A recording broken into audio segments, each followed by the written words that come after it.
¿Qué tal? Muy buenos días a todos y a todas. Se acabó. Hoy acabamos esta semana de muchas cosas con energía sostenible y eso, me lo dejaron votando. Con una mesa redonda, 4 intervinientes en donde, para no cambiar las cosas y acabar igual que empezamos, vamos a seguir la misma estructura que los días anteriores, así que en los primeros minutos cada uno de los participantes va a hacer uso de la palabra, espero que de forma más prolija que lo que lo hicieron ayer,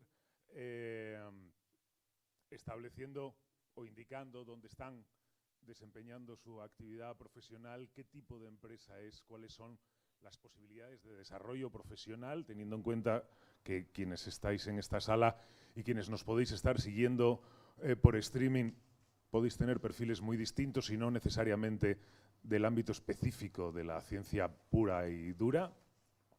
Y después de las intervenciones de cada uno de los 4, daremos paso a las preguntas, alternando, como venimos haciendo los días anteriores, entre las que yo haya podido pensar y las que se me ocurran y las que se os puedan ocurrir a vosotros. Vamos a empezar por allí con Jorge Molano.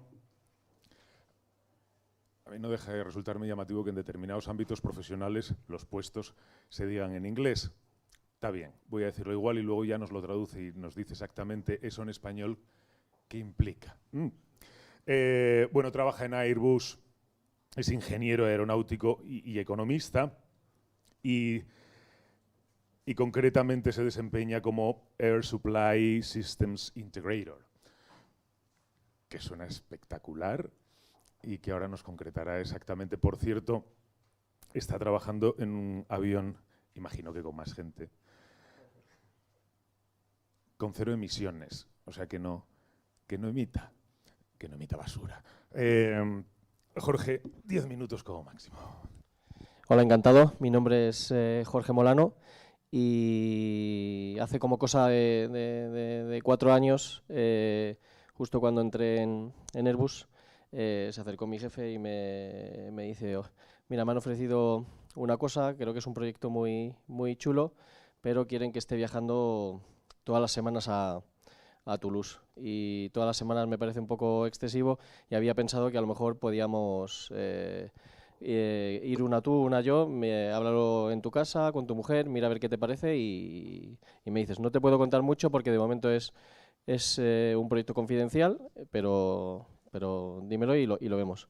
Y nada, lo hablé y así empecé. Y empecé a trabajar en un proyecto en Airbus que era justo lo que acaban de mencionar, que era la intención de poder fabricar el primer avión civil de una compañía aérea para que fuese completamente cero emisiones. Entonces, estuvimos mirando distintas opciones y al final lo que vimos que sería lo más óptimo sería el uso del hidrógeno, porque tiene mucha versatilidad, es completamente cero emisiones, lo único que si lo usas, por ejemplo, con pilas de combustibles, lo único que emite es agua. Y luego, aparte del hidrógeno, también se puede utilizar para producir synthetic aviation fuels o incluso se puede quemar como en un motor hoy en día. No emitiría CO2, pero todavía seguiría algún tipo de emisión como NOx, por lo que lo óptimo, si realmente quieres ser cero puro, sería con un avión de pilas de combustible. Y entonces la idea era eso, que viajásemos cada uno una semana, pero nos pareció tan apasionante el proyecto, una cosa que no se había hecho nunca y que cuando se materialice pues puede ser posiblemente el mayor cambio más radical en la industria aeronáutica, así que al final acabamos estuvimos viajando todas las semanas, tanto él como yo, a Toulouse y también a otros sitios. Y entonces los retos tecnológicos que plantea el desarrollo de un avión que sea cero emisiones o con el uso del hidrógeno son varios, pero desde el punto de vista de un ingeniero pues es muy bonito porque es algo que no se ha hecho nunca, y entonces hay que encontrar nuevas soluciones, nuevas arquitecturas para dar respuesta a esos nuevos retos, ¿no?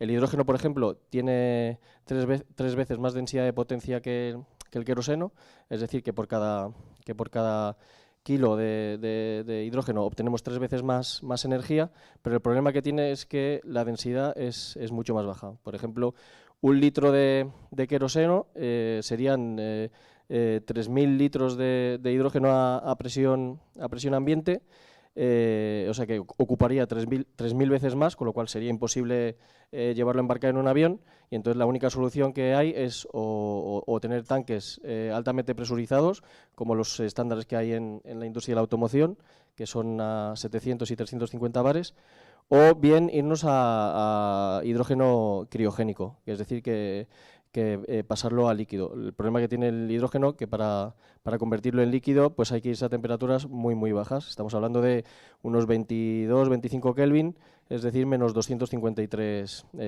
grados centígrados.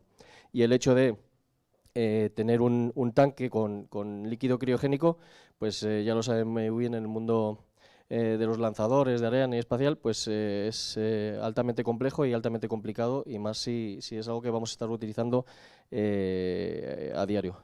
Con lo cual, lo bonito del proyecto es que se juntaron un montón de ingenieros muy brillantes de distintas ramas, y los pusieron a trabajar en lo que llaman en modo plató, ¿no? En modo plató en Francia es que los juntan todos pues normalmente en una misma sala, en un mismo edificio, para facilitar esas interacciones entre los ingenieros y promover el desarrollo de las ideas, y que no tengas que estar llamando o poniendo una reunión, sino que simplemente pues es mucho más fácil cuando al compañero al que le quieres preguntar algo, pues ya sea de estructuras, de distribución de alto voltaje, de potencia, pues te levantas y es mucho más fácil preguntarle.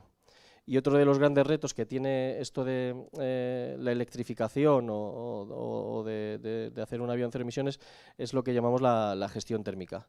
A día de hoy, una turbina de gas o un motor normal, la mayoría del calor que produce, y aunque sean temperaturas muy altas de 500-600 grados, se evacúa a través de los gases de escape del motor, con lo cual no hace falta tener una gestión térmica muy potente, como es en el caso de las pilas de combustible o incluso baterías. Las pilas de combustible, las que estamos mirando ahora, se llaman pilas de combustible de baja temperatura, porque a día de hoy son las más eficientes y las más maduras. Luego hay otras pilas de alta temperatura y unas de muy alta temperatura, que es otro tipo de tecnología completamente distinta, que se llaman Solid Oxide Fuel Cells, que esas ya sí que empezaríamos a hablar de 500-700 grados.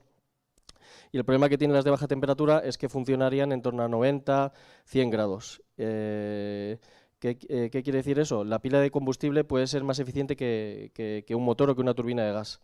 Imaginemos que tiene un 50 o un 60% de eficiencia.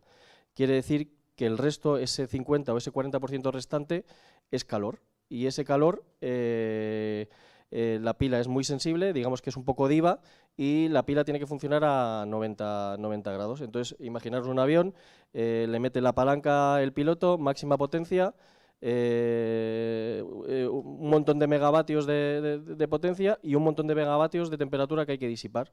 Y funcionando a 90 grados, en tierra, imaginaros en Arabia Saudí, 40-50 grados de temperatura afuera, pues el delta de temperatura o el aire que tienes que pasar para poder enfriar esa pila, pues es una barbaridad. Con lo cual, la gestión térmica, digamos, es un facilitador o puede matar completamente un concepto como un futuro avión de hidrógeno con pilas de combustible, o también para todo el tema de la electrificación.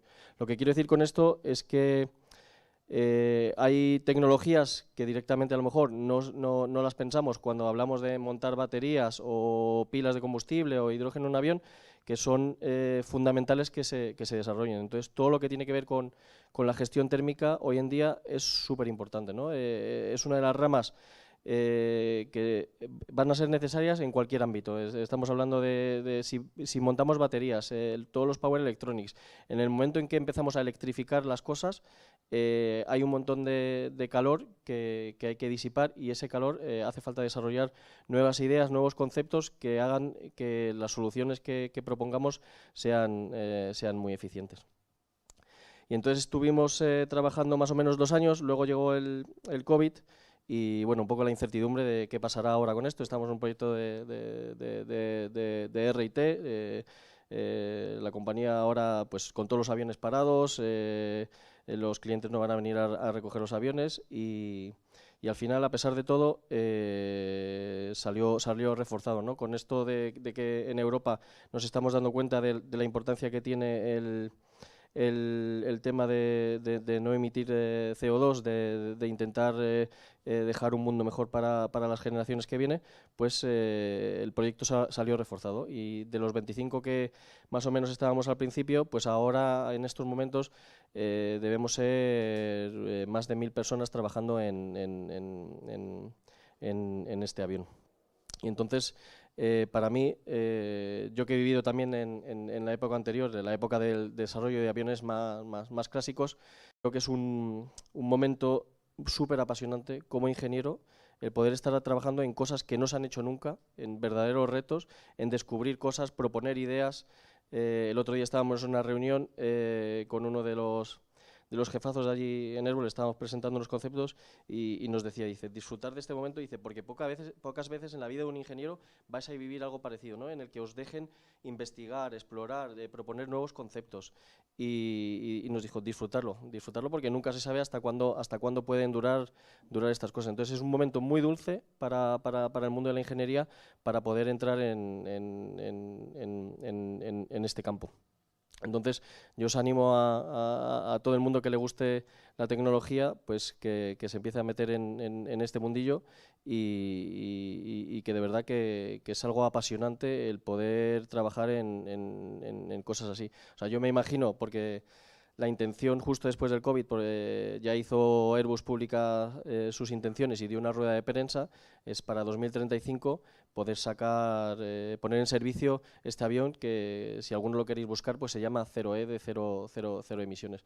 Y estamos trabajando en distintos conceptos, unos aviones más pequeños, regional, con turboprops, y también pues conceptos para sustituir a la estrella de la corona de Airbus, que es el A320, el single aisle, que es el avión más vendido de la historia. Así que, y nada, poco más, animaros a estudiar, y de verdad que si queréis disfrutar, es un momento idóneo para poder dedicarse lleno a estas cosas. Entonces, desde mi perspectiva, todo lo que es el mundo de gestión de hidrógeno criogénico, que es un montón de cosas que desconocemos. El tema del safety del hidrógeno, un gran desconocido, el que significa embarcar hidrógeno en un avión, llevar tanques de líquido criogénico, proponer conceptos. Estamos haciendo un montón de ensayos. También podéis encontrar en internet que vamos a tener 2 demostradores, uno para un motor con pilas de combustible y otro para una turbina de gas, que tenemos un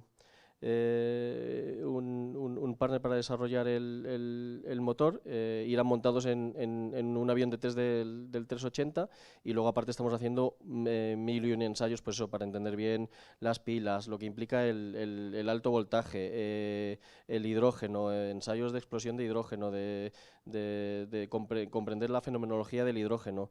Estamos hablando con un montón de compañías, porque no todo al final es ingeniería pura, mucho scouting. Airbus firmó una joint venture con una empresa de fabricante de fuel cells para desarrollar las primeras pilas para el mundo de la aviación, porque al final no es lo mismo una pila para un coche que una pila certificada para volar. O sea, a mí lo que me han contado es que cogían las pilas que existían hoy en día para el mundo de la aviación, las agitaban un poco y se te desmoronaban, ¿no? Entonces,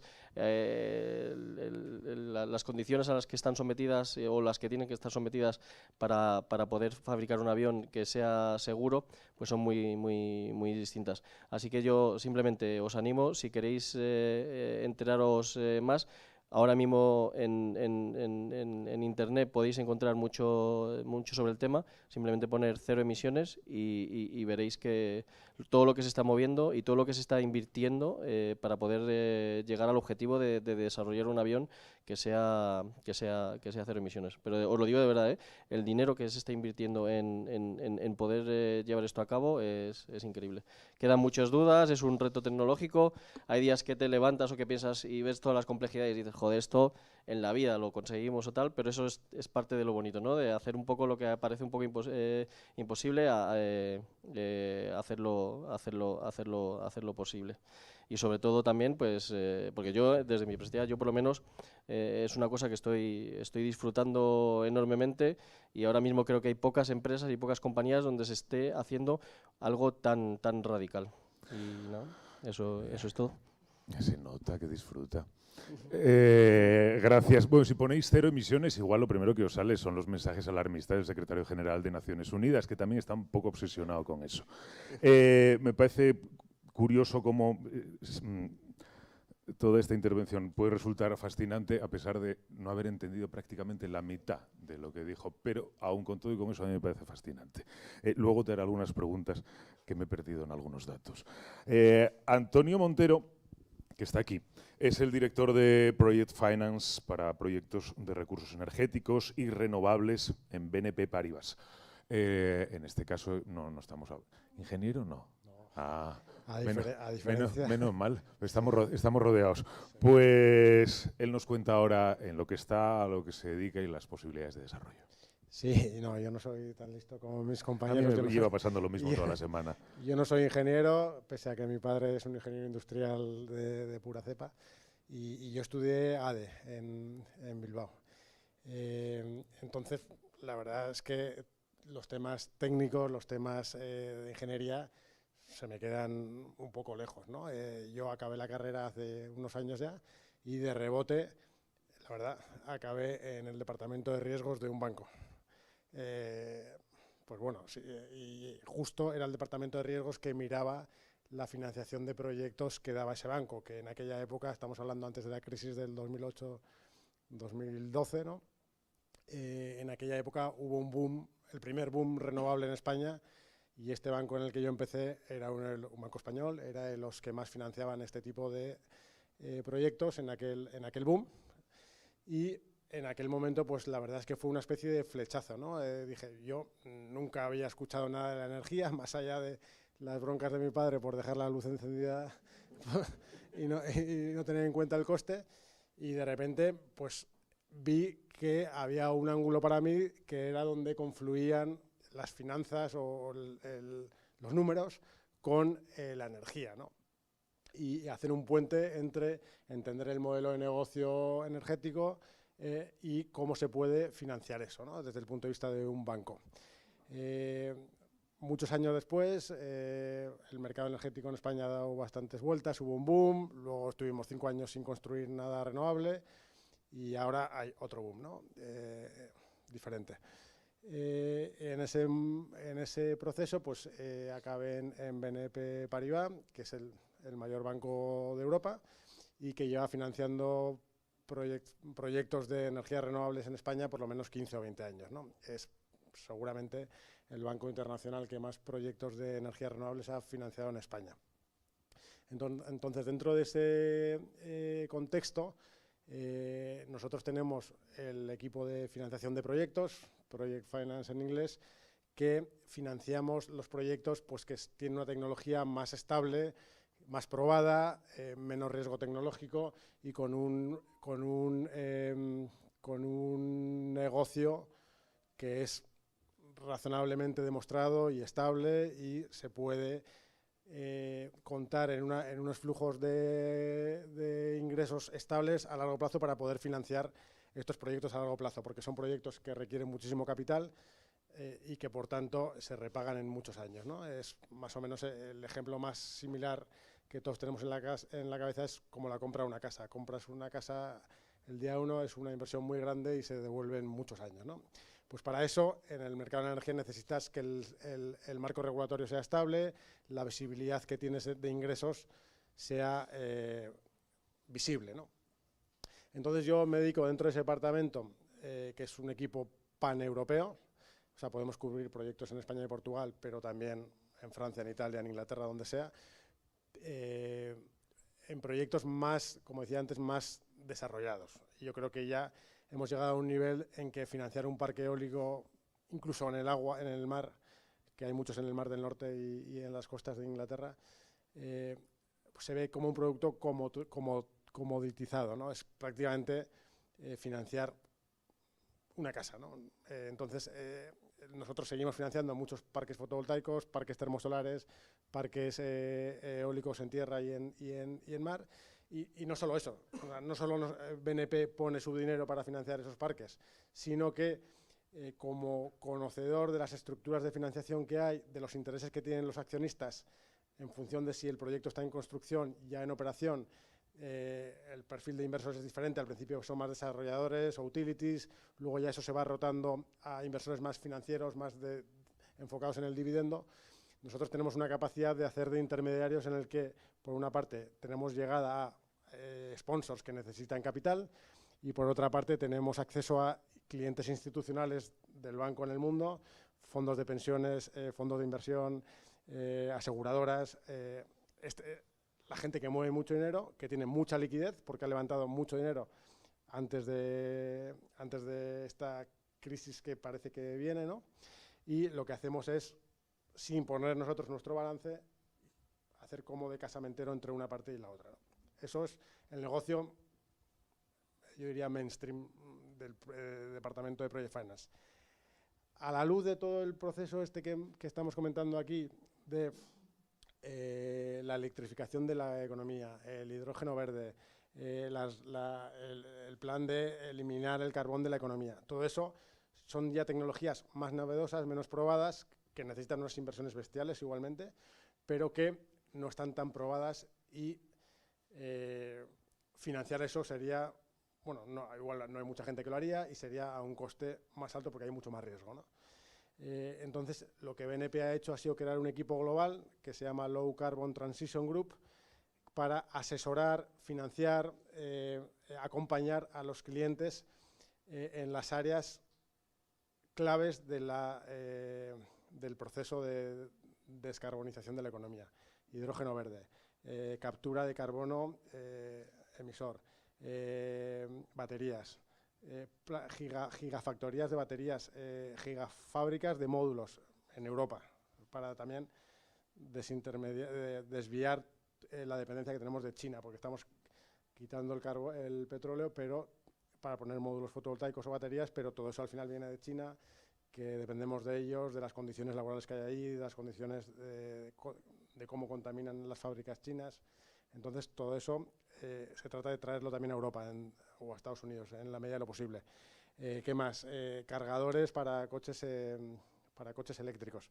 Todo eso son modelos de negocio menos testados, tecnológicamente también más incipientes, y por eso se ha creado un equipo mixto de financieros, ingenieros, consultores, para asesorar a este tipo de campeones del futuro de este tipo de tecnología, ¿no? Y ese proceso no solo es financiación pura que da un banco, sino también es asesorar en el proceso en función de la fase de desarrollo de cada proyecto, de cada compañía, de levantar capital, venture capital, de levantar capital en IPOs, en salidas a bolsa, o si es un proyecto ya más estable, con un modelo de negocio más visible, financiación bancaria o financiación institucional, ¿no? Entonces, lo mismo que ha dicho Jorge al final, para mí, que sin ser un ingeniero, sin tener un contexto del mundo de la energía, descubrí que el mundo de la energética es fantástico y increíble por el ángulo geopolítico que tiene, por el ángulo de actualidad, por el ángulo de que afecta a nuestras vidas en todos los sentidos, ¿no? Es un tiempo increíble porque estamos exactamente en el punto donde se va a decidir el futuro de la humanidad, que es súper ambicioso, pero estamos justo. Lo que hagamos ahora va a marcar dónde va a estar la humanidad en los próximos 30, 50 años, ¿no? Y yo, como padre, pues es algo que me gustaría que intentáramos dejar a todos, cada uno en su terreno, pues un mundo mejor, ¿no? Y si ese mundo es limpio, pues evidentemente es mejor para todos. No, qué bonito eso, ¿no? Ha sido poético. Sí, ha sido un cierre brillante. Gracias. David Escobar, que está aquí a mi izquierda, es ingeniero. Sí, es ingeniero industrial, es especialista en hibridaciones, en el grupo Enel. David. Muchas gracias. Bueno, yo soy David Escobar, trabajo en Endesa, en el departamento de energías renovables, en el Green Power, en desarrollo de negocio y, como bien dices, en la parte de hibridación, ¿no? Dices, ¿qué es una hibridación? Bueno, pues ahora mismo en lo que estamos es en intentar mezclar varias tecnologías, solar, eólica, baterías, para intentar ser un poquito más eficiente, ¿no? Y bueno, yo os quería contar, ahora quizás no es el mejor momento para las energéticas, salimos mucho en la prensa, pero quizás no con una buena imagen, ¿no? Entonces, yo os quería contar la visión desde dentro. ¿Por qué mola trabajar en el Green Power y que no somos tan malos como parece? O sea, nosotros tenemos un objetivo, yo creo que bastante ambicioso y muy alineado con lo que hay a nivel mundial, de acelerar la transición energética, descarbonizar la economía y trabajamos todos los días un poco enfocados a ese objetivo, en cerrar todas nuestras plantas de generación antiguas, que Endesa tradicionalmente ha sido una empresa con mucho carbón, muy térmica, con la idea de intentar cerrar todo, intentar renovar toda nuestra flota de plantas de generación, hacerlas renovables y, en definitiva, un poco colaborar a ese objetivo que hay a medio plazo de intentar tener un mundo mejor y más limpio. Entonces, ¿qué tipos de perfiles normalmente se buscan en una eléctrica? Bueno, pues, y en una parte de desarrollo de energía, pues evidentemente perfiles técnicos, por el carácter de la empresa, pues ingenieros, también gente de matemáticas, de ciencias, pero bueno, no hay que olvidar que al final es un mundo muy grande, muy global, hace falta pues un apoyo de una parte jurídica, administración de empresas, marketing y un montón de perfiles. Ahora mismo el mundo está muy orientado al desarrollo sostenible, la parte de medio ambiente es fundamental, parte de digitalización, Big Data, todo el tipo de procesos, bueno, contadores, etcétera, informática, está en boga. Y bueno, al final yo creo que es muy importante que donde estéis trabajando realmente os llene. Al final estamos muchas horas a lo largo del día trabajando y cuando realmente el proyecto en el que estás te llena, pues se lleva de otra manera. Entonces yo creo que ahora mismo el mundo está loco, es un momento muy, muy bueno, la velocidad de cambio es tremenda y surgen oportunidades en el campo de la energía en todas partes. Entonces yo creo que es un campo ahora muy bonito porque la dirección más o menos está clara, pero cómo vamos a llegar a ese objetivo de transición energética todavía no está claro y hay un montón de variables que se pueden abrir y dan oportunidades laborales a muchos de vosotros. Entonces, creo que es un campo muy, muy, muy interesante y con muchas salidas. Nosotros, fundamentalmente, es importante los perfiles, como os he dicho, pero sobre todo en Enel buscamos 4 valores, más que la actitud es importante, que la aptitud es importante en la actitud. Nosotros buscamos gente en el que se pueda, con confianza, con responsabilidad, proactivos y responsables. O sea, yo creo que cuando salgáis al mundo laboral, aparte de vuestra formación, una de las cosas más importantes es cómo afrontéis el cambio. Y bueno, más cosillas aquí que os pueda comentar a nivel empresarial de qué es lo que hacemos. Bueno,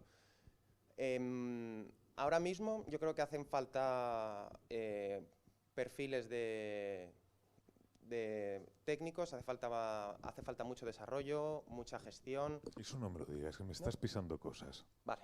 No, déjamelo para después, que así aguantan. Eso después de la publicidad vemos los perfiles. Gracias. Álvaro Polo, por cierto, ¿Cuánta gente en tan poco espacio buscando que seamos felices y tengamos una buena vida? Es estupendo. Álvaro Polo es socio asociado, bueno, associate partner. Bain se pronuncia correcto. Él está centrado en energía y recursos naturales y sí, es ingeniero industrial. No se puede ser perfecto.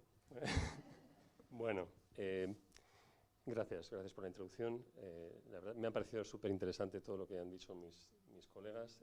Además, cada uno juega un rol, y no podía haber sido de otra forma la organización de esta mesa redonda, ¿no? Juega un rol muy importante en este momento tan apasionante, como decían ellos, que estamos viviendo, ¿no?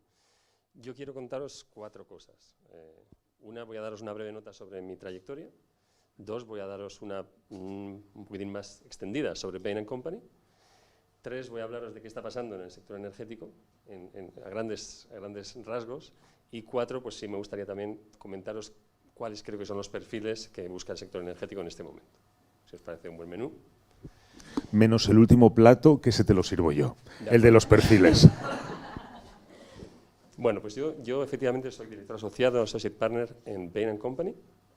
Llevo en consultoría, yo soy ingeniero industrial, mecánico además, y de la Escuela de Bilbao, pero en realidad no he ejercido nunca. Y cuando estaba hablando Jorge, pues la verdad es que me daba mucha envidia, porque digo, joder, estás en un proyecto espectacular, ¿no? Yo nunca he ejercido porque mi vocación era otra. Mi vocación era ser, vamos a decirlo así, médico para las empresas, ¿no? Consultor, en el fondo. Y recuerdo mi padre me decía, bueno, pues en realidad para ser un buen ejecutivo necesitarías pasar por todos los trances que lleva una empresa. Empezar en las plantas, seguir conociendo los procesos de gestión o industriales dentro de las empresas, después los sistemas tecnológicos y finalmente la estrategia de las finanzas, ¿no? Y bueno, más o menos mi trayectoria ha discurrido de esa forma. He tenido proyectos en todo el mundo, en diferentes industrias, en la industria siderúrgica, en la industria de materiales de construcción, en las utilities, que conocéis las que son, en compañías de oil and gas también, y en diferentes ámbitos, en ámbitos de estrategia, en ámbitos de mejora del desempeño, en ámbitos de digitalización, un trabajo muy variado, que en el fondo es lo que hacemos en consultoría, un trabajo muy variado, cada día casi distinto, lo cual, pues para el que busque esa variedad y conocer el mundo y diferentes sectores, pues es un caramelito, en mi opinión, ¿no? Y bueno, esa es un poquitín mi historia. Me ha llevado por muchos países también, y sobre todo lo más importante o lo que más me motivaba a mí era resolver los retos más importantes de las empresas, ¿no? O bien un reto estratégico de entrar en un mercado, o bien un reto de mejora de desempeño, o bien formar nuevos equipos, formar una nueva unidad en una empresa, etc. Esto me lleva a hablar de Bain. Bain & Company es una de las consultoras de gestión líderes en el mundo. Trabajamos para todos los sectores, entre ellos el sector de la energía, también para las telecomunicaciones, la banca, los consumer products, etc. Y desde el punto de vista funcional, pues trabajamos en temas estratégicos, en temas de mejora del desempeño, como decía antes, en temas también de private equity. Tenemos un mercado cariz de private equity, trabajamos con los fondos de private equity en inversiones, trabajamos con inversores también en este mundo, además de la energía. Ahora pasaré un poquitín a comentar, es un aspecto crucial. Y como carácter o cultura de la empresa, pues nos caracterizamos pues, por ser una empresa con ese carácter del private equity muy focalizada en lo sustancial, lo decimos el foco del 80-20 de lo que importan las empresas. Somos una empresa que tanto con los clientes como internamente muy colaborativa, y que, bueno, además, y esto es un poco de publicidad, solemos aparecer en los rankings como una de las mejores empresas, o la mejor, desde luego, de consultoría para trabajar en el mundo, ¿vale? Y tenemos un equipo, muy buen equipo de energía en el mundo, en Europa, en España, ¿vale? Que es en los ámbitos, como también decían mis compañeros, en los que discurre todo este mundo de la energía. ¿Y qué está pasando en el mundo de la energía? Y así paso a mi tercer punto. El mundo de la energía, ahora os contaré un poquitín las cadenas de valor muy rápidamente, pero antes quizá daros una pincelada sobre lo más actual. Lo más actual, como todos sabéis, es que hay primero hay una disrupción, una transición energética, que es la que nos va a llevar a descarbonizar la economía en 2030 como un hito importante, 2050 como un hito irremediable para no cargarnos el planeta. Y lo que ha pasado a corto plazo, hace poco tiempo, es que además nos ha venido una guerra que fundamentalmente impacta desde dos puntos de vista, ¿no? Es una guerra que fomenta todavía más la inflación por la energía, pero también por la escasez de determinados materiales de las cadenas de suministro de baterías, de electrolizadores o de otros materiales o componentes para la industria energética y otras industrias. Eso está ocurriendo en la actualidad. ¿Es un setback o un paso atrás en la transición energética? Bueno, de hecho, no. De hecho, es al revés, es un wake-up call que llamamos, es una llamada a acelerarla, a intentar que ese paso hacia la descarbonización, hacia las renovables, hacia la energía limpia, todavía vaya más rápido. De hecho, la inversión, esto quizá Antonio tiene los números en la cabeza mejor que yo, la inversión prevista en Clean Energy en el mundo en el año 2030, si no recuerdo más, 2030, es 2 trillones, que es el 50% más que lo que es en la actualidad. O sea, un panorama de dinero en el sector muy importante, ¿no? También el panorama actual, la guerra actual, nos hace pensar en que, aparte de dar ese salto hacia adelante en la descarbonización y acelerarlo, tenemos que ser muy cautelosos, ya alguien lo mencionaba antes, con asegurar que no somos vulnerables a determinadas cadenas de suministro, como los materiales que hemos dicho antes, que están muy concentrados en regiones que, por otra parte, y esa es otra disrupción, hay una disrupción de transición energética, una disrupción digital y una disrupción geopolítica, formándose 3 bloques, posiblemente, no sabemos cuántos, en el mundo, y entonces las vulnerabilidades de la cadena de suministro es muy importante sacar esas conclusiones, ¿no? Bajando un poquitín más a nivel de detalle al mundo energético, ¿qué está pasando con las compañías del mundo energético? Aquí voy a hablar de 2 tipos de compañías, las compañías de oil and gas y las utilities. Bueno, las compañías de oil and gas están en el gran dilema del viaje desde la energía fósil, o sea, su cadena de suministro, ya sabéis, cogen, extraen petróleo, extraen gas, ese petróleo y gas lo transportan, lo refinan y producen gasolinas, diéseles, lubricantes, otros productos que nosotros consumimos o que la industria consume, ¿vale? Entonces, están en el gran dilema de cómo realizar esa transición, porque son heavy fossil, ¿vale? Y por lo tanto,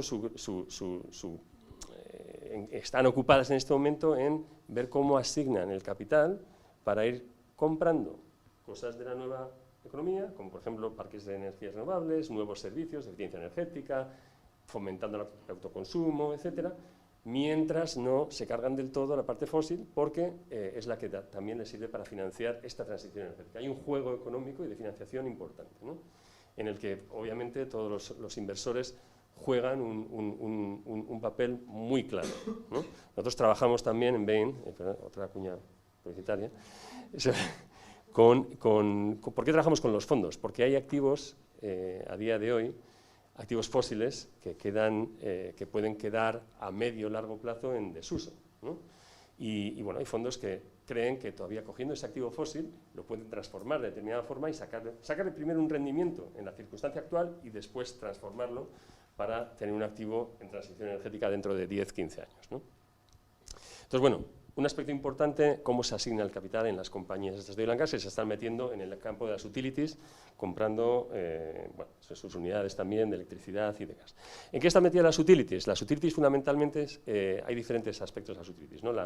El mundo renovable, que es ya desde hace un tiempo, de hace ya bastantes años, se tomó la estrategia de invertir en más parques de viento eólicos y parques solares. Todo ese mundo, el mundo de la gestión de los proyectos en diferentes fases, con diferentes rendimientos, según la fase del proyecto en que cojas, es un mundo importantísimo a día de hoy, en el que tanto gente de Project Finance, de proyectos, gente de financieros, inversores, esos perfiles son muy demandados. En el ámbito de y esto es generación, en el ámbito de la distribución, fundamentalmente la distribución eléctrica, se trata de acomodar esa incorporación de las renovables al sistema. Son energías intermitentes y, por lo tanto, el cómo la red soporta, cómo refuerzo la red y la doto de más inteligencia analítica, que es otra palabra clave para vosotros, analítica, perfiles analíticos, ¿vale? Cómo la doto de inteligencia va a ser fundamental también, ¿no? En la red eléctrica. La red de gas está en otros temas, que es en su renacimiento o en su reutilización hacia el transporte de otros gases como el hidrógeno, los biofuels, el biogás, ¿vale? Y finalmente el retail, de nuevo, tanto en el mundo del oil and gas como en el mundo de las utilities, pasa por tener muchísima más inteligencia analítica, sobre todo nosotros. sobre los consumidores, saber qué perfiles de consumidores tienen enfrente, saber si compran gasolina en donde Repsol, si además es un consumidor muy sofisticado que es capaz de poner la lavadora por la noche. La verdad es que no es tan fácil, ¿no? Es un tema humano, ¿no? Y en eso están, ¿no? Entonces, bueno, con eso concluyo un poco un panorama sobre lo que es la energía en general y la energía en el mundo. Y los perfiles, bueno, alguna pista iré dando, pero te lo voy a dejar. Esto es un detalle. Gracias. Bueno, en fin, necesariamente se os han tenido que ocurrir muchas preguntas. Y si no, es que es muy lamentable el nivel del público, porque las hay. En cualquier caso, yo voy a ir haciendo alguna, por animar. Los mercados o el ámbito profesional en el que vosotros desarrolláis, energías renovables, cuestiones que tienen que ver con la sostenibilidad,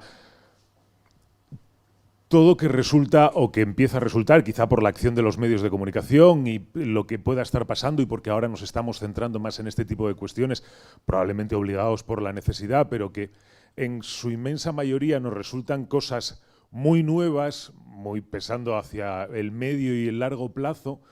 ¿Todo ese mercado está muy atomizado o está creciendo? Hablo de las posibilidades de desarrollo profesional. Aquí son 4, los que están partiendo el bacalao lo están partiendo ahora y lo van a seguir partiendo el resto, o en realidad por este creciente interés, mayor necesidad, agobio en algunas cosas, están empezando a surgir empresas, o directa o indirectamente, que se muevan en este sector y eso esté permitiendo posibilidades de inclusión laboral para la gente que está saliendo de las universidades.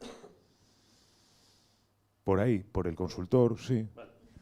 Bueno, yo voy a entender más fácil lo que me respondas tú que lo que me vayan a responder después los dos ingenieros. Bueno, al economista también lo entiendo. Bueno, entonces empezamos por ti. Voy alternando. Bueno, yo le voy a dejar a David porque tiene, creo que, un punto de vista también sobre la granularidad y los nuevos actores, los nuevos entrantes que están surgiendo en el sector, ¿no? Tanto fondos como pequeñas empresas que se meten en renovables, ¿no? Entonces, yo diría que eso, o sea, dos cosas. O sea, por una parte están las grandes corporates que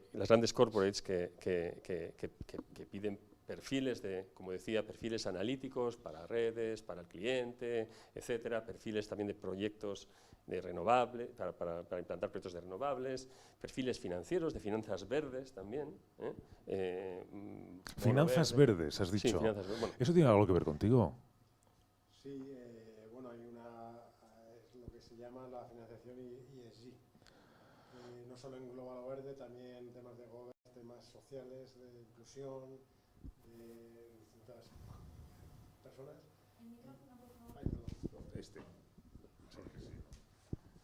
Sí, y hay una tendencia de favorecer, a través de condiciones más ventajosas en la financiación, proyectos que cumplan una serie de TICs en prismas ESG, o sea, I de medio ambiente, environment, social y governance. La parte de hoy sería más la E de environmental, pues si puedes demostrar que tu proyecto mejora el medio ambiente a través de la transición, a través de la descarbonización, a través de la electrificación, de lo que sea, y esto no tiene por qué solo aplicar a energías, puede ser también carreteras, puede ser también edificios, puedes levantar capital más barato. Ahora sigo contigo. ¿Este barniz verde te lo da una carrera de económicas o luego te lo pintan? No, yo ya, bueno, como he dicho antes, yo caí en donde confluyen las finanzas con la energía, que en aquella época, cuando yo empecé a trabajar, se financiaban también proyectos fosilizados, no sé, plantas de gas, hubo mucha construcción de plantas de ciclo combinado, incluso de carbón o minas de carbón en distintos países. Ha sido a medida que la sociedad ha ido yendo hacia la transición verde, donde los principales actores, entre ellos los bancos multinacionales, se han subido a ese carro y están impulsándolo a través de incentivando financiación para ayudar en ese proceso. Pero que si para eso tienes que tener una formación específica. No. Economía verde, oye, tú estudias económicas, que luego lo del verde ya te lo pintamos nosotros. Bueno, yo diría que la base económica es clave, la base financiera, y ahora sí que hay ya especializaciones más de nicho en transición energética, en sostenibilidad, en los temas verdes. Cuando yo estudié no lo había, ahora sí que creo que hay yo sí que veo perfiles y departamentos exclusivos de temas sostenibles, dentro de bancos incluso. Perdón, es que tenía que ir metiendo Bueno, está- cositas. está- Nos estabas hablando de, por un lado, están, imagino que las grandes corporaciones, te habías quedado ahí, pero luego imagino que la segunda parte es otro tipo de empresas que van surgiendo al calor, esto está muy bien traído, de la circunstancia, o igual no lo sé. Bueno, al calor o no. O no, ya.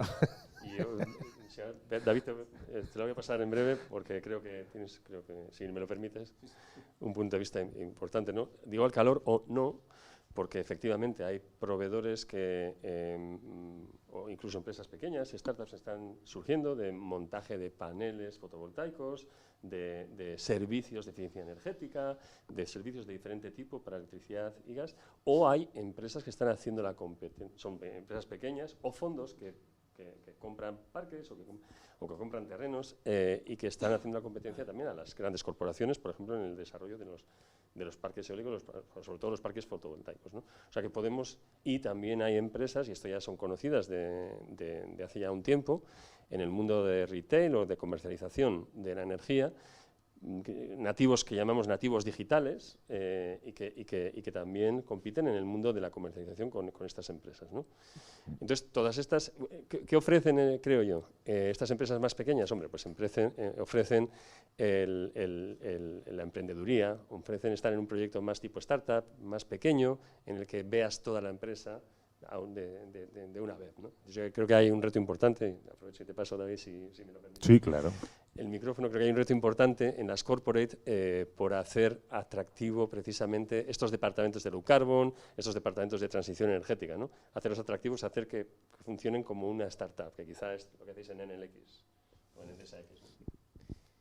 Sí, bueno, antes realmente el mundo de la energía era un mundo pues, mucho más clásico, con unos actores muy definidos, que solían ser las grandes utilities, las empresas que se dedicaban al oil and gas, y ahora mismo pues, el abanico de actores que hay en el mercado es muchísimo más amplio.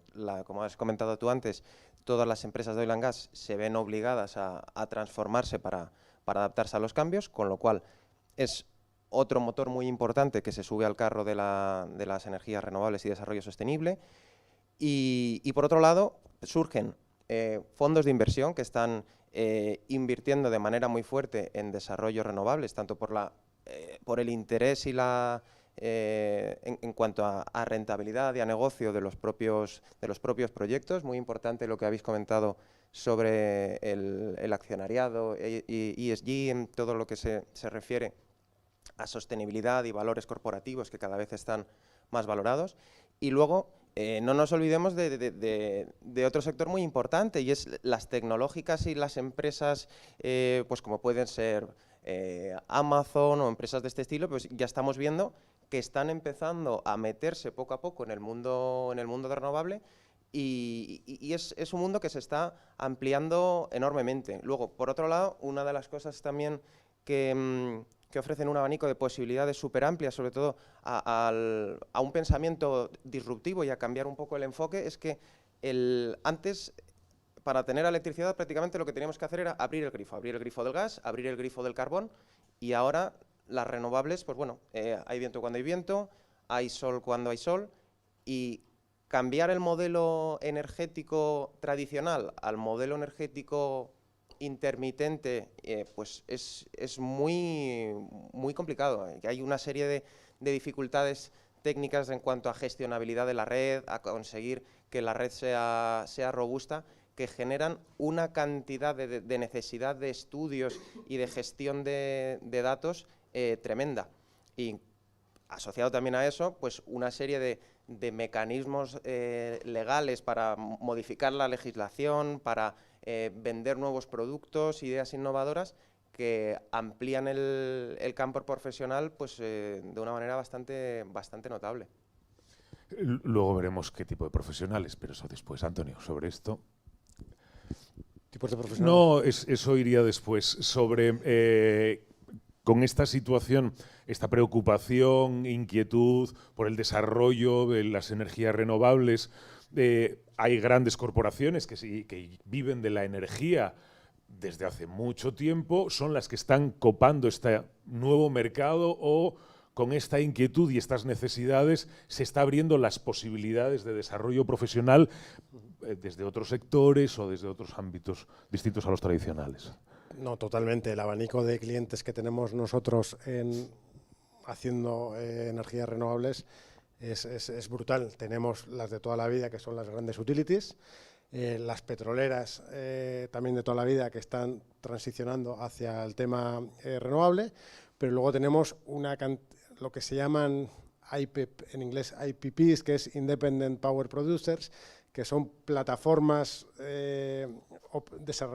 operador de energías renovables, que en España tenemos muchísimas. Normalmente suelen empezar de manera familiar.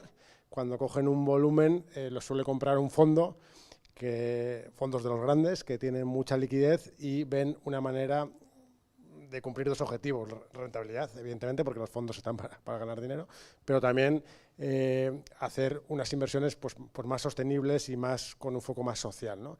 Y en España tenemos de ese tipo de empresas muchísimas, ¿no? Se me ocurren SolarPack, se me ocurre OPD, se me ocurre, además muchas han salido a bolsa recientemente, Solaria, Greenergy, o sea, es decir, y son empresas que han nacido como una startup, y no hace tanto, igual hace 5 o 7 años, a través uno o una familia o una serie de emprendedores que vieron este negocio, que era el futuro, y apostaron. Y no solo en España, hay muchos de estos actores que tienen mucha presencia también, sobre todo en Latinoamérica y en otros países, con lo cual el volumen de empresas que se dedican a esto en distintos estados de desarrollo, hay algunos que se dedican más al desarrollo puro de conseguir los permisos, los terrenos, los permisos medioambientales, hay otros que se dedican a comprar ya activos ya construidos para tener un dividendo más estable, porque ya tiene un track record demostrado la planta, con lo cual, desde el punto de vista emprendedor, desde el punto de vista del capitalista, el abanico es más que nunca, vamos.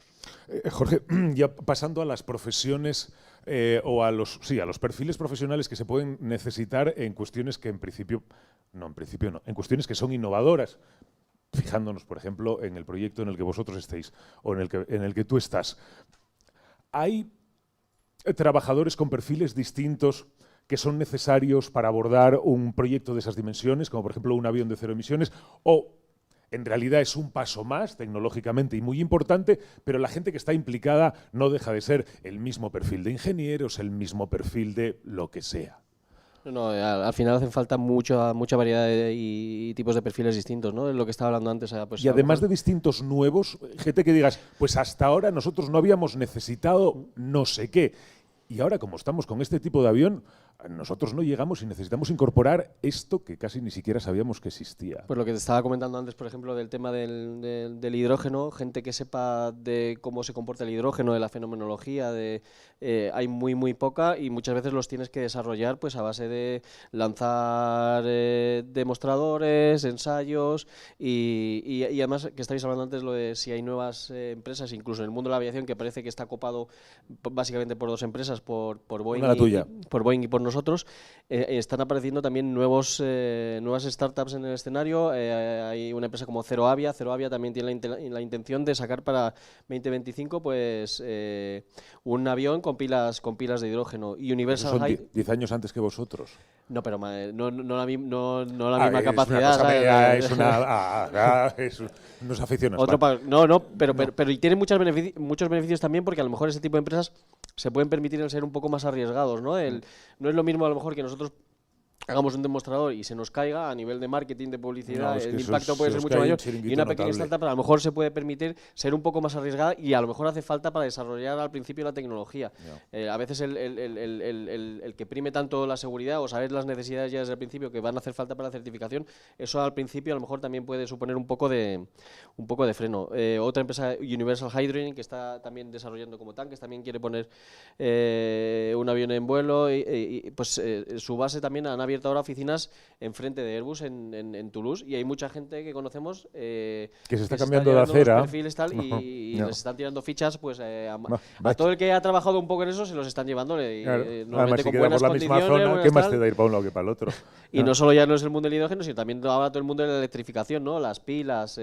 Ahora hay mucha gente que, pues eso, porque a priori pues parece más sencillo, ¿no? Tengo una batería, un motor eléctrico, pongo un propeller, y todo el mundo del Urban Air Mobility, ¿no? El hacer, pues eso, como drones o helicópteros para volar personas en las ciudades de no mucho alcance. El Lilium es una muy famosa. El Lilium, de hecho, creo que Ferrovial también tiene una parte invertida para desarrollar lo que llaman los vertipuertos, para vertipuertos, ¿no? En vez de pues como despegan en vertical, pues Vaya. vertipuertos. No había caído.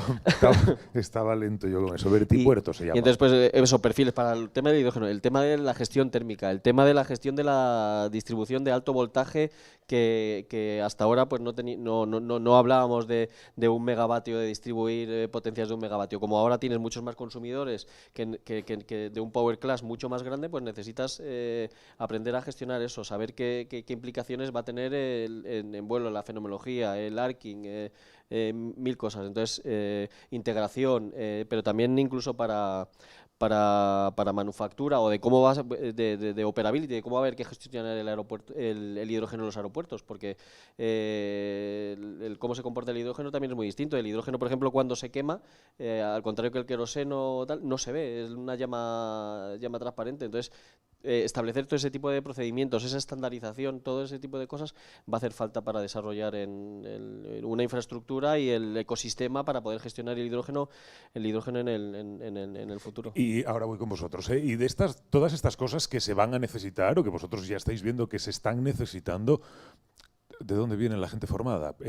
¿Hay que crear algo nuevo? ¿La formación parte de las propias empresas que tienen la necesidad y dicen, ya me ocupo yo, porque como tengo que esperar? Muchas veces hay que crearla, y a veces existen muy pocos, no sé, por ejemplo, en el mundo de las pilas o tal, pues hay gente con formación que viene más del mundo de la automoción. Vale. Pues nosotros al principio incluso teníamos, por ejemplo, al principio del proyecto y todo, teníamos en el plató a una persona que trabajaba en el Instituto Laplace, pues que durante años había trabajado desarrollando y haciendo ensayos con pilas de hidrógeno. Sí que tenemos, por ejemplo, algún perfil que hemos traído también que llevaba, pues eso, a lo mejor más de 10 años trabajando, desarrollando automóviles con pilas de hidrógeno. Muchos no existen. Muchos la formación y la capacitación la están cogiendo on the job, en el trabajo, y a base de lo que te decía, estamos lanzando un montón de demostradores para entender las distintas partes de la tecnología. Eso, necesitáis gente que no existe. Eso es la parte de lo decía, que bonito, que como es algo que que no se ha hecho antes, pues desde el punto de vista de... Bueno, bonito es una forma de decirlo. Es un reto. Sí, reto es igual más acertada. Estábamos con la parte de, yo no sé si a lo mejor igual aquí te sientes igual de cómodo a la hora de responder con los perfiles profesionales, o a lo mejor igual por tu actividad profesional estás encontrándote con gente que con un perfil profesional que dices tú, pues hasta hace 2 minutos yo no sabía que existía todo esto que se me está acercando. Sí, es verdad que ahora estamos en un momento en el que se necesita perfiles súper específicos, que yo no sé si hay una carrera que sea de eso. Lo que sí yo veo es que es clave el reciclaje, o sea, el aprendizaje continuo, que no es como antes, acababas la carrera y estabas 40 años trabajando haciendo lo mismo. Ahora no, ahora hagas lo que hagas, ya sea en un banco, en una consultora, en una ingeniería, en lo que sea, es el cambio continuo y el aprendizaje continuo. Por ejemplo, en la banca, que es un sector pues muy tradicional, ¿no? La banca siempre se ha hecho siempre igual, y de repente ahora tenemos todas las fintechs, el tema digital aplicado a la banca, la tokenización, las cadenas blockchain, las criptomonedas, ¿sabes? Cosas que nadie que trabaja en un banco hace 10 años sabía lo que era eso. Entonces el sector se tiene que reciclar, ¿no? También hay nuevos retos otro día me contaba un amigo mío que trabaja en Gamesa, que es ingeniero, hace molinos eólicos, que él que tiene ya 40 años, dice, voy a hacer una especie de curso o reciclaje profesional de ciberseguridad, porque estaba viendo que había muchos ataques, en teoría, de bots rusos, no se sabe muy bien de quién, parando parques eólicos a distancia en Alemania. Entonces, que pues, los constructores de aerogeneradores necesitan expertos en ciberseguridad aplicados en la torre de eólica, ¿no? O sea, es decir, algo súper específico, súper de nicho, ¿no? Pero y eso va a ser cada vez peor, yo creo. O sea, va a ser cada vez más de nichos de que un año al año siguiente tienes que hacer otra cosa. Entonces yo creo que se buscan profesionales súper versátiles, con mucha iniciativa, con ganas de aprender y que cada día de trabajo no sea igual que el anterior, ¿no? Eso es para mí la clave. ¿Qué tipo de ciberseguridad especializado en molinos de viento? Sí, no, yo también me quedé un poco sorprendido. Pero en Manca también tenemos equipos de ciberseguridad, evidentemente, porque sufrimos ataques en primera persona, ¿no? Pero también en el mundo energético necesitan esos perfiles, ¿no? Vosotros, los perfiles son los de siempre, pero bueno, ¿se les da una formación y se les actualiza o estáis necesitando gente que no existe? Pues un poco de todo. Ah, mira. Evidentemente buscamos los perfiles tradicionales, pero como estamos aprendiendo y todo está cambiando rápidamente, muchas veces el perfil tradicional, la formación que tiene, no te vale. Y para determinados aspectos prácticamente puede empezar al mismo nivel una persona junior que un senior. O sea, hay aspectos que son completamente nuevos, por ejemplo, donde estoy yo ahora en el mundo de la hibridación, hasta hace pues prácticamente muy poquito, voy a decir 3, 4 años, nadie se había planteado que en un mismo punto de conexión pudieses tener conectado un ciclo combinado, una planta fotovoltaica, un parque eólico, baterías, hidrógeno y bueno, el mezclar y poner todo en la coctelera y ver cómo se va a comportar, eso es algo que nadie se había planteado y ahora pues todas las empresas estamos intentando apostar por ello y estamos todos aprendiendo y surgen un montón de consultoras que dan servicios de apoyo dentro de las propias empresas. Se generan departamentos para estudiar este tipo de combinaciones de plantas. Un tema ahora también súper importante que dice, bueno, en el mundo energético no se va a necesitar este tipo de perfiles. Bueno, nosotros, por ejemplo, estamos valorando pues, de una manera muy, muy importante pues, todo lo que es sostenibilidad y compatibilidad con el medio ambiente y, por ejemplo, cosas como la agrivoltaica. ¿Qué? Agrivoltaica, combinar agricultura y fotovoltaica en un mismo emplazamiento, pues a lo mejor te requiere de perfiles que tengan un conocimiento en agricultura, en el mundo de la energía o temas de sostenibilidad y necesitas unos perfiles... Pero pues, gente de la agricultura trabajando para Endesa. Puede ser, sí, sí. No, yo pregunto. No, sí, ese tipo de... O sea, igual que cuando nosotros vamos a hacer un proyecto, pues tienes que ir a hablar con las comunidades locales, donde se va a poner el emplazamiento, tienes que gestionar con alcaldes, con entidades locales, con asociaciones y bueno, venderles un poco las bondades de tu proyecto, intentar generar un valor compartido entre la planta fotovoltaica que tú vas a desarrollar y a lo mejor pues bueno, hay que dar alguna serie de beneficios adicionales a las comunidades locales en detrimento del terreno que necesitas. Y ese tipo de perfiles tampoco hace falta que sea un perfil muy técnico y un perfil más comercial, pues por ejemplo puede ser algo pues bastante valorado. Con lo cual surgen un montón de oportunidades asociadas que no hace falta que sea siempre el típico ingeniero cuadriculado tradicional. No, imagino que desde la consultoría este tipo de cosas deberían tenerlas más claras, ¿no? Sobre... Sí, es por meter un poco el dedo. A ver, claro, acaba de decir él que las consultoras son importantes para hacer cosas que no se habían hecho nunca antes. O sea, que imagino que las consultoras lo habrán pensado, porque si después van a pedirle ayuda y tampoco han hecho nada, pues entonces estamos haciendo un pan con unas tortas. Digo que el tipo de profesiones o de perfiles que van a ser necesarios en esta, no sé si ya nueva etapa o muy presente, desde la consultoría entiendo que debería tener más o menos claro por dónde podrían ir las necesidades, ¿no? Sí. Voy a responder primero a la pregunta y luego quería postear un tema sobre el sector también, ¿no? Vale. Sí, yo diría que en el mundo de la consultoría siempre ha sido, y en este momento más que nunca, lo he dicho antes que nos ha sido Antonio, es un momento de continuo cambio y por lo tanto tienes que estar en continua adaptación. Es muy importante saber desaprender y aprender en el mundo de la consultoría, ¿no? ¿Tenemos claro lo que se hace, o sea, qué tipo de perfiles o qué tipo de encargos van a necesitar las empresas? En general sí, vamos viéndolo con ellas también. Y lo que nosotros reclutamos gente de ingenieros, reclutamos gente de ADE, reclutamos MBAs y sobre todo… ¿MBAs en qué ámbito?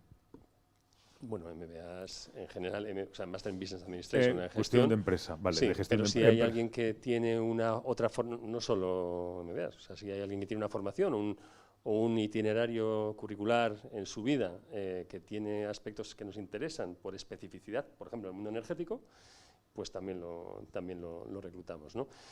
Pero, o sea, hay hard skills y soft skills. Soft skills en el sentido de desaprender y aprender, adaptabilidad, y luego un tema hard soft que es con una capacidad analítica y con una rapidez importante, ¿no? O sea, analítica en todos los ámbitos, en el ámbito del análisis de métricas operativas, de métricas financieras, de modelos de simulación, etcétera, ¿no? Eso es lo que caracteriza. Entonces, sí, o sea, yo creo que estamos en muchos de los proyectos que se han comentado a día de hoy, estamos trabajando con diferentes compañías, con el estamos trabajando, con él, con los fondos, con los bancos, y estamos al borde de la calle de eso. Perdona que te interrumpa, y antes de que hagas el matiz que querías hacer. Sí.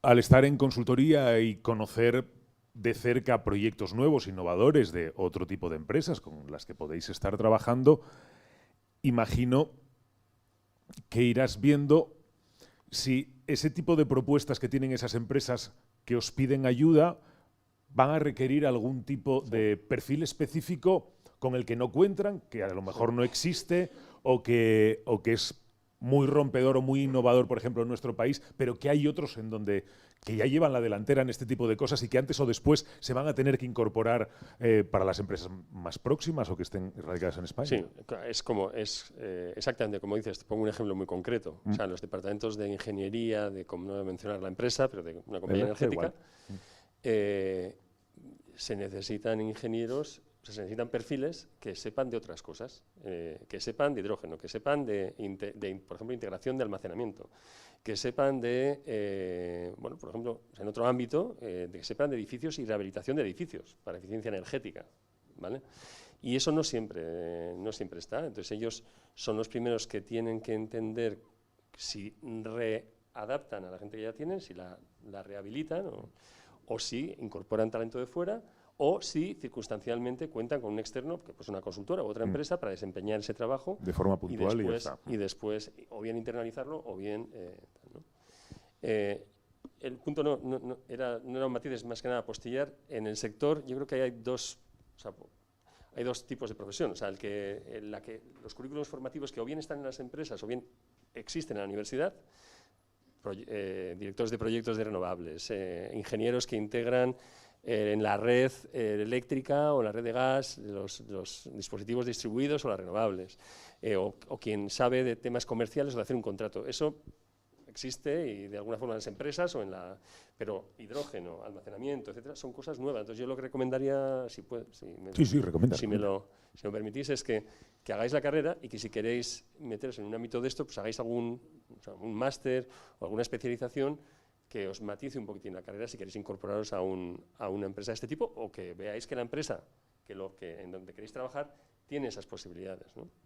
Creo que es importante. Y luego, pero no quería lo último. A ver, que hay un ámbito, y en esto sí que hay ya carreras y itinerarios formativos, que son carreras que mezclan o bien el business o bien la ingeniería con analytics, con lo que es la analítica, ¿vale? Eso es importante. yo creo que es importantísimo a día de hoy. O sea, nosotros también tenemos una unidad que se dedica a temas digitales, tanto desde el punto de vista de analítica como de experiencia de usuario, etcétera, como otras empresas, y es un perfil también muy demandado, muy buscado. ¿Alguna pregunta? 10 minutos nos quedan, ya lo siento, tenía muchas yo que hacer. ¿Alguna pregunta que se os ocurra? Tengo más, ¿eh? Uy, madre. Un segundín. En plan, que las preguntas que tengo no es sobre las prácticas ni nada, simplemente por el tema de lo de las energías y tal. No te me salgas mucho del tema. Procuraré. Si no, ya te Primero, corrijo para BNP y lo de Airbus, con lo de la subida de los tipos de intereses hoy en día, ¿cómo está afectando eso a la inversión?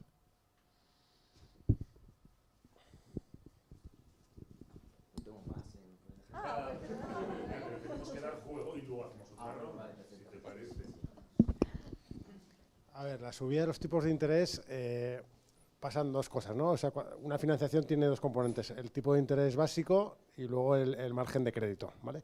Yo te diría que en renovables el margen de crédito respecto a otros sectores, como por ejemplo real estate o compra de empresas o algo así, no ha subido mucho el margen de renovables. Yo creo que los bancos y los fondos, pues hay un exceso de liquidez y se favorece invertir en este tipo de cosas. Y encima, pues los bancos tenemos una especie de subvención si a través del Banco Central Europeo, o hay emisiones verdes que te permiten financiarte tú como banco más barato, ¿vale? Y el tipo de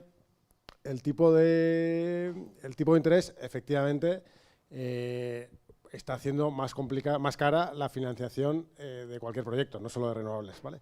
De hecho, ayer justo hubo una subasta promovida por el gobierno de eólica y fotovoltaica que quedó prácticamente desierta, porque el precio que quería pagar el Estado se consideró muy bajo. Y eso puedes decir, vale, igual es que las empresas no han ofertado porque ahora en el mercado eléctrico los precios están altísimos y prefieren ir al mercado puro y duro sin tener un soporte regulatorio a través de tarifa regulada, ¿no?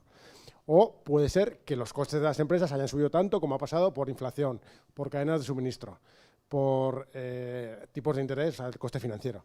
Y que para rentabilizar esa inversión tan alta necesitan una tarifa regulada más alta. Pero, no te he contado muchas cosas, pero yo te diría que en el sector renovable, el hecho que haya subido el coste de la deuda, primero se matiza por el margen del crédito más estable, y yo creo que no ha parado de momento muchas inversiones. Más allá, creo que ha sido peor la inflación y las cadenas de suministro que, pues por ejemplo, si tienes un parque fotovoltaico y tienes que traer módulos de China, hay un cuello de botella importante. Entonces eso sube los costes mucho más de momento que los costes financieros. Y luego, si llegamos a tiempo más, está bien la pregunta. Se me sale un poco, a mí me interesa. Ahí. Sí, se ha hablado también eso, ¿no? De que también se integran perfiles de otros tipos, pues sobre todo, pues habéis hablado de, oye, pues cuando hay que ir a administraciones públicas, a pueblos, etcétera, para construir plantas pues, fotovoltaicas o incluso en tejados de edificios y demás. ¿Qué se recomienda más? ¿O estudiar una parte técnica y después pues estudiar una parte más de relaciones internacionales o relaciones públicas, etcétera? ¿O al revés, ¿no? Gente que haya estudiado pues más derecho y demás, y luego entre una parte un poco más técnica para unar, ¿no? Un poco esas dos partes. Al consultor de cabecera ya este paso. Bueno, o sea, yo ahorita he respondido muy bien a la pregunta. O sea, sí, o sea, si eres ingeniero, si eres ingeniero, a día de hoy tienes el currículum formativo que tienes, que es, depende de la universidad, todas en general. Esta es la parte interesante. Pero, o sea, tienes un currículum técnico que igual también tienes que complementar con algún curso técnico que no está dándose en la universidad sobre hidrógeno, sobre almacenamiento, etcétera, etcétera.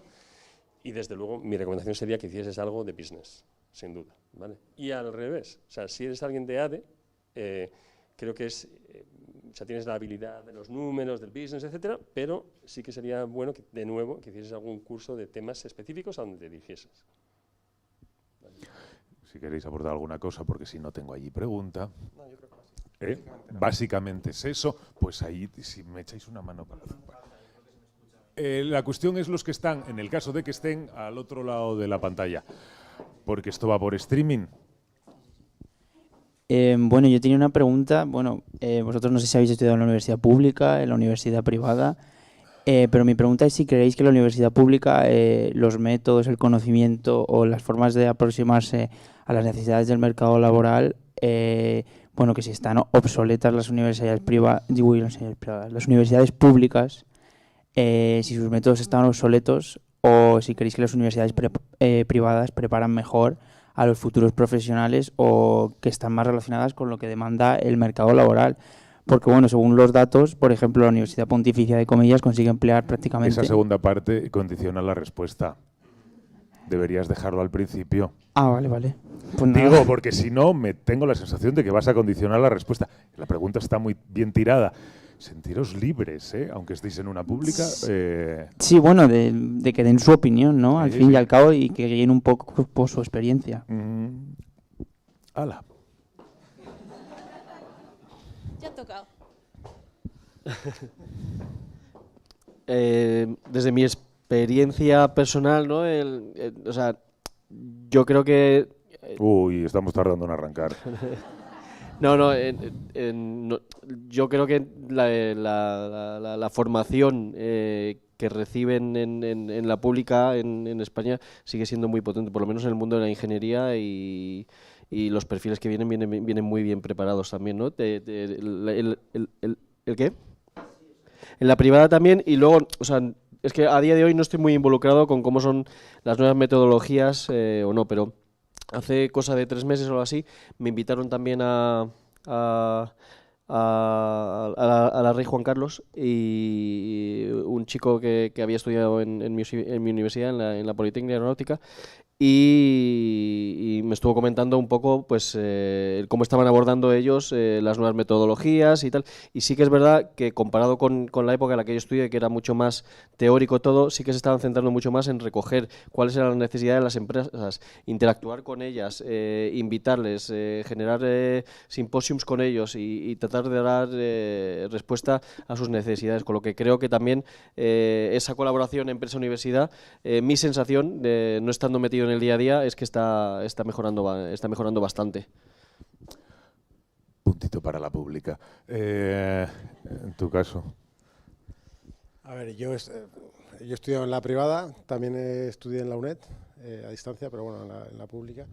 Y yo creo que desde el punto de vista de formación, sobre todo en carreras técnicas, si estamos hablando de ingenierías, medicinas, etcétera, la pública a mí me parece que no tiene nada que envidiar a la privada. De hecho, yo tengo mucha relación con gente técnica en empresas energéticas, que la mayoría son de los ingenieros reputados, son más de universidades públicas. En cualquier caso, y entiendo que ha mejorado, pero desde que yo acabé la universidad en 2005, en una privada, insisto, pero creo que incluso en esa universidad privada había mucho gap entre el mundo universitario y el mundo profesional. Ese gap me imagino que sigue existiendo, ojalá se haya reducido en ambas tipos de universidades, y yo creo que la clave es la iniciativa y la voluntad de cada uno de cubrir ese gap y reciclarse, aprender y enfocarse en la salida laboral que más le interese, porque en España yo creo que tenemos un problema todavía de lo que demandan las empresas y lo que sale de la universidad todavía no está tan... no tenemos un hilo conductor tan claro como en otros países, yo creo. David. Sí, yo coincido un poco con lo que acabas de decir. O sea, yo pondría como símil, o sea, al final para aprender a nadar hay que tirarse al agua. Yo creo que desde el mundo universitario, sobre todo, yo he estudiado en universidad pública, en la Politécnica. Yo creo que se sale con una base teórica muy potente, pero el mundo laboral, a no ser que vayas destinado a un departamento muy concreto de ingeniería eléctrica, yo creo que dista un poco el mundo laboral del mundo académico, y lo que hay que ser es flexible y tener una gran capacidad de adaptación para para adaptar tus conocimientos y sobre todo, yo creo que lo que te forma la universidad es en la manera de pensar, en ser maleable y adaptarte un poco al trabajo futuro, porque no penséis que lo que habéis aprendido en la carrera vais a aplicar un porcentaje amplio. O sea, yo en mi experiencia personal os diría que, no lo sé, un 5 o un 10% de lo que estudié en la carrera a lo mejor es lo que voy a desempeñar día a día. ¿Un 5, un 10%? Yo te diría que sí. Y aún así, la carrera te ha formado muy bien. Sí, yo creo que te moldea mucho la cabeza. O sea, lo que sí me parece Si muy es eso, importante, entonces nada. la parte económica, la parte de business, sí que me parece que tiene en este ámbito una relevancia importante. Genial. Más o menos lo mismo. Poco que añadir. Poco que añadir. De la pública sale hecho un hackathon, con conocimiento y con resiliencia, además. Las privadas tienen currículums muy buenos y una pedagogía excelente también. Y completaría, como dice David, con los temas de business. ¿Sí? Y coincido con el gap. Sí que creo que hay un gap entre la empresa y cualquier currículum en general. Y la última, creo que estamos todavía lejos de un modelo como el americano, en el que se prima mucho más la practicidad, la experiencia en proyectos concretos. Creo que nuestro modelo sigue siendo bastante teórico, ¿no? Muy cargado, más cargado en la teoría. Pues ahora es muy fácil de identificar ese gap porque tienes acceso en todas estas plataformas a los mocks, entonces ves cómo enseñan en el MIT, en Harvard, tal, y es que incluso en los mocks, es que ves bueno, y comparado con la UNED y tal, dices, es que ves la inversión que hacen y cómo te lo enseñan todo, no es la fórmula como lo tenemos que entender aquí a nivel teórico, que muchas veces no te dicen nada, es que hacen un experimento, te lo enseñan, de repente para verlo de la resistencia, vi yo uno tal, ponen un pepinillo y le enchufan alto voltaje y lo calientan y tal, y eso falta aquí, falta esa manera de enseñar, lo estoy tocando, lo estoy entendiendo, porque eso al final aporta mucho en el mundo de la ingeniería.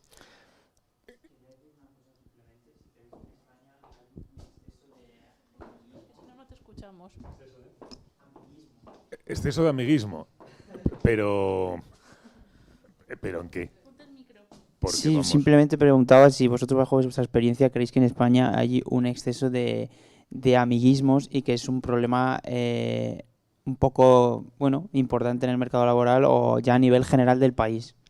¿Esto qué es? ¿Está preguntando si hay enchufes o no entiendo? No, pero bueno, es un problema que hay aquí en España. O sea, Que sí, pero que exactamente, amiguismo entre quiénes.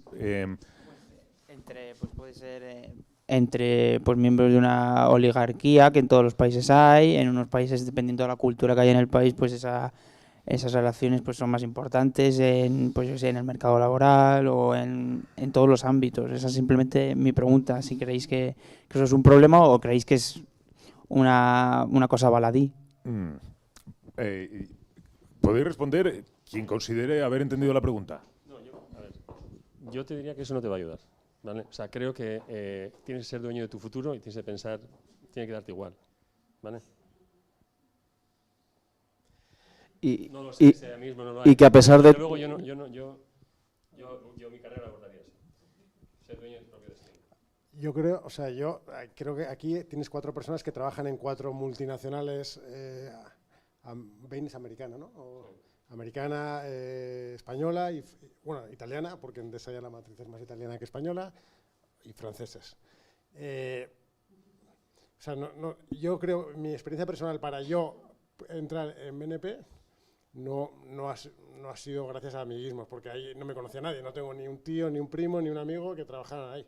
Entonces yo te diría, para trabajar en multinacionales, a día de hoy no. Puede que tengamos una historia por cómo es la cultura mediterránea o latina de primar el contratar al primo y al amigo, pues igual sí, pero yo creo que el mundo hoy ha evolucionado hacia algo mucho más objetivo y mucho más valorar la gente que tiene la valía, ¿no? Y yo también estoy de acuerdo con Álvaro que si te pones, o sea, creo que es una causa, esto es un tema personal, es una causa de frustración.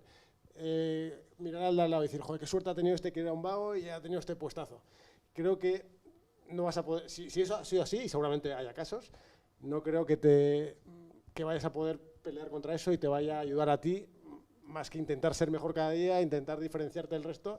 Y hay empresas multinacionales o startups o locales que van a valorar a la gente buena y a la gente con iniciativa. Y luego una cosa que no podemos ser ingenuos tampoco, que al final trabajamos con personas. Y ya puedes ser el mayor crack haciendo simulaciones y tal, pero si no tienes esos soft skills de los que hablábamos antes, que son súper importantes, al final la gente, tú, yo o cual, confías en la gente en la que confías y hay que saber también cómo adquirir esos soft skills para saber crearte tu red de contactos, porque también surgen oportunidades de ahí, ya independientemente de si uno tiene enchufe o no para entrar en una empresa, no todo es lo técnico, los soft skills, tu manera de relacionarte, tu manera de crearte oportunidades, y al final tú eres el dueño de tus oportunidades también, y creo que es muy importante. Una de las cosas que quizá pues eso no te enseñan en la universidad es eso, a moverte en la empresa, a crearte esas relaciones, y creo que es muy importante que la parte de los soft skills, que muchas veces parece que está un poco olvidada, al final puede importar incluso más que o importa más que la técnica, con lo cual es muy importante que esa parte, esa vertiente de la formación se cuide mucho también. Y aun con todo y con eso, a veces cuando te quieres casar conviene tener un padrino. A los 4, gracias por haber asistido a esta última mesa redonda que, entre otros objetivos, pretendía reducir el gap entre la universidad y la empresa con esta genialidad que se le ha ocurrido a la Fundación Universidad Empresa, junto con esta casa, la Universidad Complutense de Madrid. A los 4, gracias, y a todos vosotros también.